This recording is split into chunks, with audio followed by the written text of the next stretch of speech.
Buon Natale e buon 2025 da Marta, Davide e Jacob, i tre bimbi sudanesi che Mediterraneo ha soccorso la notte del 29 novembre scorso, insieme ad altre 76 persone. Questi gli auguri speciali di Mediterranean Saving Humans, l'organizzazione non governativa che ha come leader il mestrino Luca Casarini, armatore, e il veneziano Beppe Caccia, capo missione. Nonostante i ripetuti blocchi alla nave Mare Ionio, attualmente in cantiere per prepararsi a tornare in mare, i soccorsi sono proseguiti con una piccola barca a vela nel nostro mare Mediterraneo centrale. Nel 2024 sono stati effettuati circa 700 soccorsi e salvataggi a persone.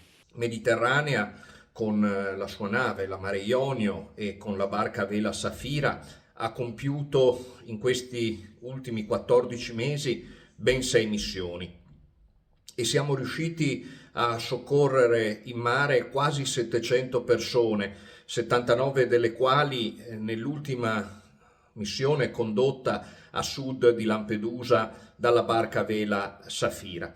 Abbiamo fatto questo nonostante tutti i tentativi del governo di ostacolare la nostra attività di salvataggio e di fermarci.